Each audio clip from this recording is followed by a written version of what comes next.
Bon, voici une présentation rapide du logiciel Heliciel et de son interface.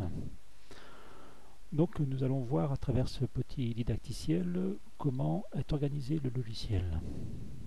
Alors, Heliciel, pour rappel, est un logiciel de conception, de calcul d'hélices et d'ailes. Il permet, à partir d'un cahier des charges donné, d'inventer, de créer, d'optimiser et de modéliser l'hélice ou l'aile adaptée à notre projet. Donc nous avons en fait l'interface principale où on voit le projet dans sa conception et dans son évolution, ainsi que les performances de l'hélice que l'on est en train de créer. Et dans l'interface secondaire qui s'appelle l'Interactive Database, les différentes données qui vont être utilisées dans le logiciel, suivant la sélection des profils que vous aurez effectués. Nous n'allons pas nous étendre sur la base de données pour l'instant. Nous sommes dans une phase de découverte du logiciel et nous verrons en quoi cette base de données nous est utile et comment s'en servir dans des projets bien plus avancés que celui-ci. Pour l'instant, nous avons ouvert le logiciel, la base de données par défaut est chargée, le profil par défaut, le NACA 1408, est chargé et nous allons construire et concevoir des hélices avec ce profil-là. Donc nous venons d'ouvrir le logiciel et nous allons choisir un modèle d'hélice que nous désirons créer. Donc dans le menu Fichier, nous allons sélectionner notre modèle. Ici en l'occurrence, nous allons prendre par exemple une hélice de propulsion dans de l'air. Nous allons en profiter donc pour voir un petit peu l'organisation de notre interface. Nous avons trois zones principales dans notre interface. Nous avons cette première zone qui est la zone des paramètres. C'est dans cette zone que l'on rentre et que l'on modifie les paramètres de notre projet. Donc, en premier lieu, nous avons un onglet dans lequel nous allons rentrer les données du projet. Parmi ces données, il y a bien sûr le fluide ambiant, il y a l'objectif que doit remplir notre hélice. Elle peut être une hélice de propulsion, soit une hélice de création de pression, comme une pompe ou bien un ventilateur. Ça peut être une hélice de captage, comme une éolienne, une hydrolienne, une turbine Kaplan, une turbine hélice. Ou bien ça peut être des ailes, des foils, ou même des carènes de bateaux ou de dirigeables sur lesquels on va analyser la traînée de frottement. Ensuite, nous avons donc dans les données du projet, le troisième point, c'est le point, on va dire, le plus important du cahier des charges, c'est le point de fonctionnement. Qu'est-ce que le point de fonctionnement? Le point de fonctionnement, c'est la combinaison de la vitesse de rotation et de la vitesse de déplacement. Alors, par vitesse de déplacement, on entend la vitesse de déplacement du fluide en amont de l'hélice, mais on pourrait dire que c'est la vitesse de déplacement de l'hélice par rapport au fluide, ce qui revient exactement au même. Donc c'est la vitesse relative en amont de l'hélice. Par exemple, ici, nous avons une vitesse de 56 mètres secondes en amont de l'hélice. Nous avons une vitesse de rotation de 740 tours minute. Ces deux paramètres déterminent le point de fonctionnement de notre hélice. Notre hélice donc va être conçue pour fonctionner à l'optimum dans ce paramètre, dans ce point de fonctionnement. Ensuite, toujours dans les paramètres du projet, nous allons rentrer dans le dimensionnement proprement dit de l'hélice, la géométrie. Alors, sous l'onglet géométrie, nous avons la possibilité de dimensionner les longueurs de pale, le rayon au pied de pale, le rayon au bout de pale, la largeur de la pale, avec la forme de distribution des cordes. Nous avons aussi un autre onglet, un peu plus avancé, que nous verrons plus tard, qui permet de modifier le choix des profils dans la base de données. Alors, lors d'un projet débutant, on va dire, on utilise comme loi de profil un profil constant sur toute la pale pour déjà prendre en main le logiciel. Donc dans les lois de profil, nous déterminons loi de profil constant et le profil de la pale pour l'ensemble des éléments de la pale, c'est un AK 1408. Si nous voulions modifier cette loi de profil, nous cocherions l'option B, loi de profil par épaisseur. Différents types d'armature pour les éléments, ceci va conditionner la résistance de la pale. Nous pouvons aussi choisir la matière de l'élément, etc., etc. Nous avons aussi ici la possibilité de positionner le centre de la génératrice sur le profil, ça nous permet notamment de modifier le moment de cabrage de la pale. Ce sont des notions un peu plus avancées. Nous allons rester pour l'instant sur un profil avec une génératrice en son centre. Voilà pour les options de géométrie.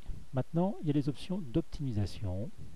C'est un petit outil qui nous permet d'aller chercher des optimisations en termes de vitesse de rotation ou de nombre de pales. Il y a aussi un outil d'analyse multiple qui nous permet d'éditer des courbes de poussée, de moment, etc., de puissance, de pression et plein d'autres informations en fonction d'une plage de fonctionnement en vitesse de rotation ou bien en vitesse de déplacement. Ça, c'est les outils d'analyse, on va dire. Donc, ils sont dans l'onglet Optimiser. Un petit onglet d'alerte et de message suivant le niveau de gravité. Et donc, nous avons aussi l'onglet 3D. Donc, lorsque l'hélice est construite, nous voyons apparaître dans une interface un moteur 3D intégré au logiciel. Il y a une autre zone qui est ici, c'est la zone de visualisation des paramètres. Les paramètres que l'on a donnés en termes de géométrie vont se vérifier, se voir dans cet espace graphique ici, où c'est qu'on va pouvoir contrôler par exemple toujours notre point de fonctionnement et par exemple la forme de notre pale. Troisième zone d'importance, c'est la zone des résultats. Cette zone qui prend tout le bas de l'interface nous indique les résultats de l'hélice en cours. Nous pouvons noter ici l'état de l'hélice, elle est actualisée. Et lorsque l'hélice est actualisée et que les calculs en cours sont terminés, la zone de résultat est ouverte. Nous voyons parmi les résultats la traînée, la portance, les moments, les poussées, les angles et les résistances, les pressions, les moments de cabrage, les vitesses fluides, axiales, tangentielles, et les angles formés par le fluide et les cordes de pale. Nous avons bien sûr les deltas de pression en amont-aval de l'hélice. Nous avons la force axiale et le moment sur l'axe de l'hélice. Alors la force axiale, c'est tout simplement la poussée, on va dire aussi la traction de l'hélice. Pour une hélice de captage comme une éolienne, ça va être l'effort sur l'axe, il va être positif. Le moment sur l'axe, alors on a ici une visualisation des axes. L'axe Y, ici par exemple. Le moment sur l'axe, c'est la tendance au cabrage de la pale sous l'action de la portance et de la traînée. Nous avons aussi le couple en newton-mètre autour de l'axe X, c'est-à-dire le couple qu'il faudra produire avec le moteur pour mettre cette hélice en rotation pour l'ensemble des pales. Nous avons dans la zone de résultat, enfin, ici la puissance à l'arbre qu'il faudra fournir à cette hélice pour qu'elle produise cette poussée. Nous avons des notions de rendement et des notions de similitude pour comparer avec des hélices de taille différentes. Donc voilà pour la présentation de cette interface. Alors des outils de visualisation nous permettent de mettre en évidence la trajectoire des particules. Donc on va les afficher ici. On va mettre les tourbillons et on va mettre aussi une répartition. On va laisser comme ça. Et on va lancer et on va mettre en rotation. On va mettre ça au ralenti pour voir quelque chose. Donc des petits outils de visualisation nous permettent de comprendre un petit peu ce qui se passe en termes d'évolution des vitesses axiales et tangentielles. Fonctions comme l'édition des pressions et des couches limites sont disponibles aussi. Alors il y a plusieurs modes de calcul des hélices. Donc ici nous avions dans les données de projet un point de fonctionnement qui était donné. Nous pourrions vouloir étudier cette hélice à un autre point de fonctionnement, mais sans modifier sa géométrie. C'est le cas de figure, par exemple, ici nous avons une hélice à 740 tours minute à 56 mètres secondes, 200 km/h. Nous voudrions, par exemple, pour un avion, connaître les performances de cette hélice si l'avion est encore en phase de décollage et à une vitesse de 0 km/h. Toujours à la même vitesse de rotation et toujours la même géométrie. Nous utiliserons dans ce cas-là le calcul des performances en hors design. Alors, nous allons modifier la vitesse et nous allons passer à 0,1 mètre seconde. Nous avons modifié le point de fonctionnement. Ceci a pour effet de réactiver ces deux boutons qui, celui-ci nous permet de reconstruire la pale en recalculant un vrillage optimum. Donc c'est l'hélice optimum pour ce point de fonctionnement. Ou bien ici nous avons la possibilité de calculer uniquement les performances sans redessiner notre hélice.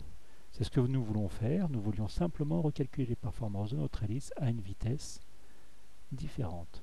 Donc ici, après avoir modifié ma vitesse, je clique sur calculer les performances au point de fonctionnement actuel en conservant le calage. Le calcul est relancé. La zone de résultat s'affiche avec les nouvelles performances dans ce cas de figure-là.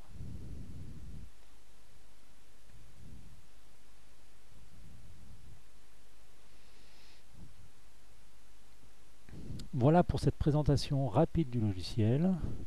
Nous verrons bien sûr dans d'autres didacticiels d'exemples de multiples fonctions que nous n'avons pas pu énoncer ici, mais ceci vous donne déjà une idée de l'utilisation du logiciel. Merci.